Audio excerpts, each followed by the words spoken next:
Welcome to Old Man Sports Talk. I'm your host, Old Man Nate. And breaking news, John Mateer will play against Texas. That's right.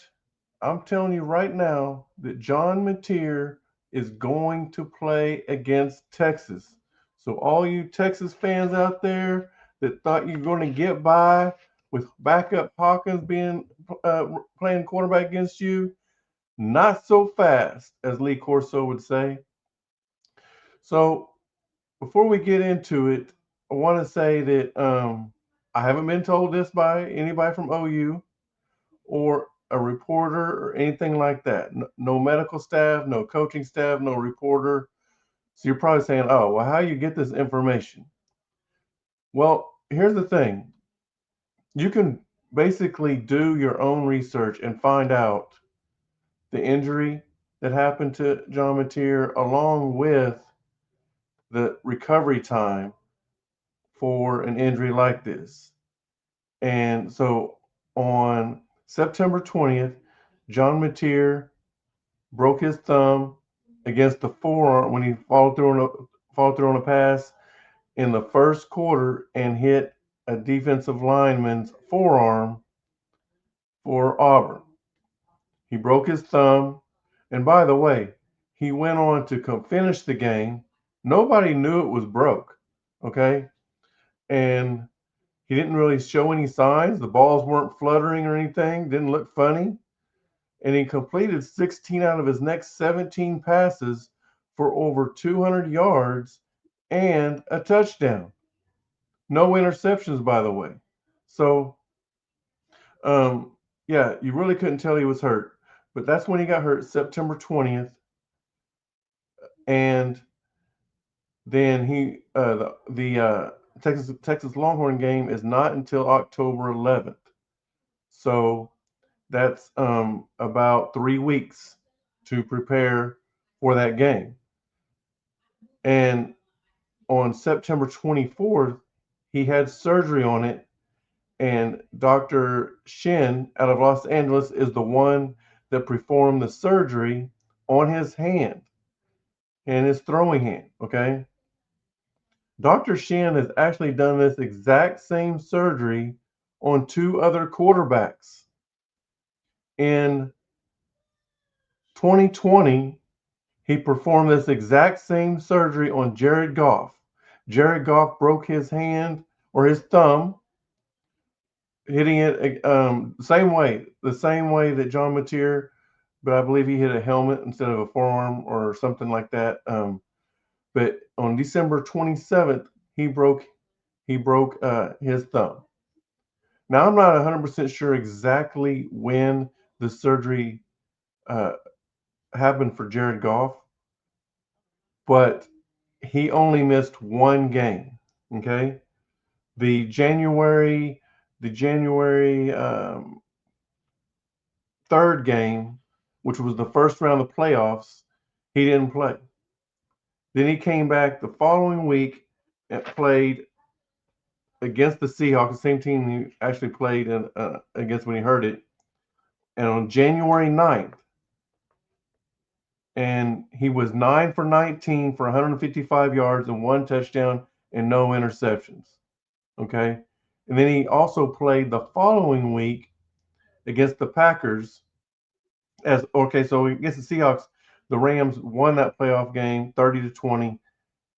He played the following week against the Packers. The Packers won 32-18. But Jared Goff, and by the way, it was January 16th. So again, a week later. So 2 weeks or 3 weeks to the day, or 3 weeks, yeah. 3 weeks after he heard it, he played against the Packers, which was his second game back after the surgery. And he was 21 out of 27 for 174 yards, one touchdown, and no interceptions. Okay. So I threw those stats in there to just see how, if it was bothering him, how well it affected him. Now, the first game back, which is only two weeks, 14 days or 13 days exactly from the time it was hurt. Okay. Again, I don't know exactly when he had the procedure done. It could have been a couple days after. I don't know. But either way, 13 days after hurting it, he played. He only threw 19 passes in that game, but he did play. Okay. And then the additional week, he threw 27 passes.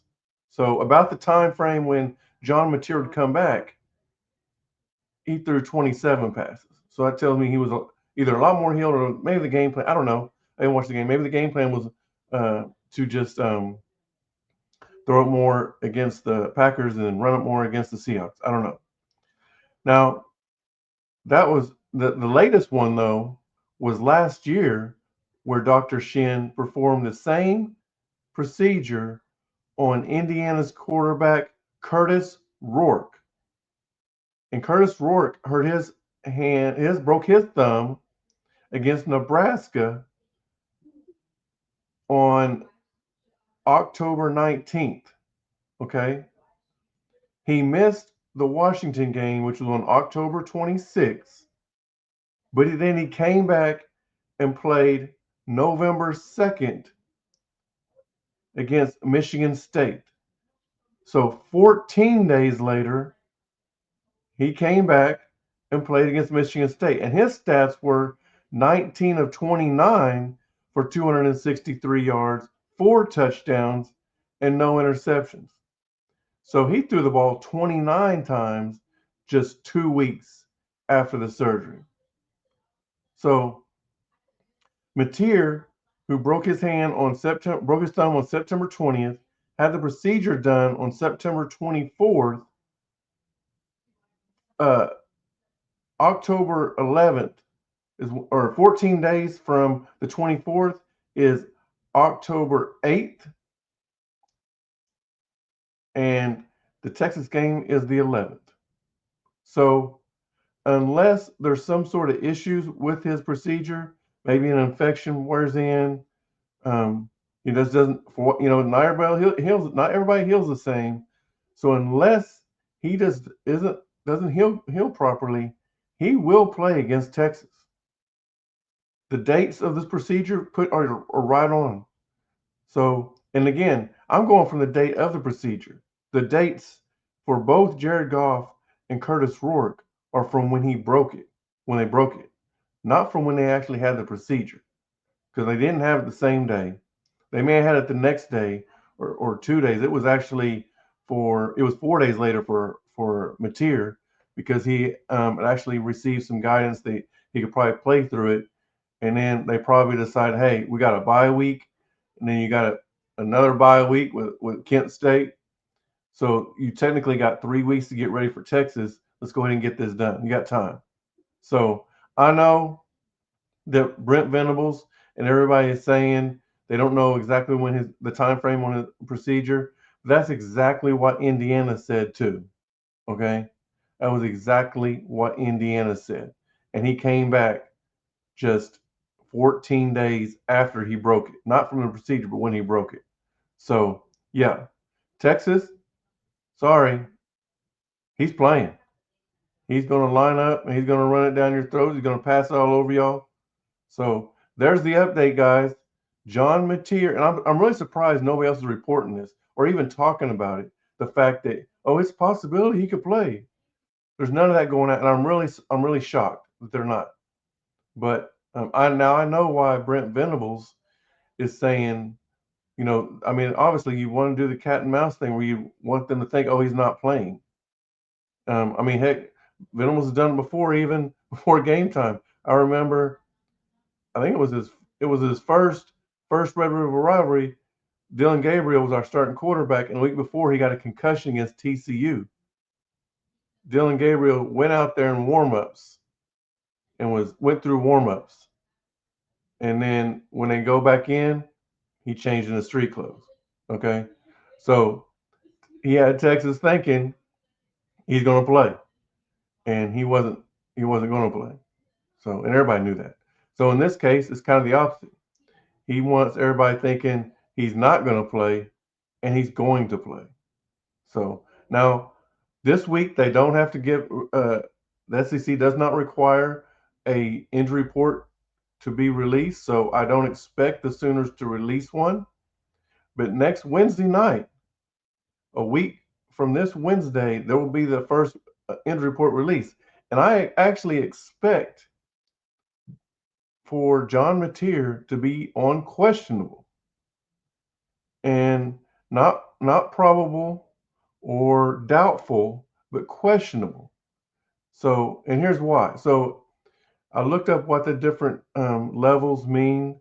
Obviously, out means out. Doubtful means it's very unlikely that they play. Okay. Questionable though means there's really no status. They could play or they could not play. And improbable means that they're most likely going to play. So um, that's why I expect him to be on questionable. To Lake Texas, not have any idea. And then whenever the last one has to come out, and I don't know the time frame on the last one. I think it's the morning of, well, depending on time of your game. If a couple hours before the game is when it'll be released, and who knows, he may be probable by then, and then he's going to play. So anyhow, just want to give you all this update. Make sure you stay tuned and keep following Old Man Sports Talk. If you haven't already, please like, subscribe, and ring the bell. That way you get notified every single time Old Man Nate drops a video or goes live. I will be live this Saturday for every OU game. I am live. This Saturday, I'm going to probably do a pregame show on YouTube.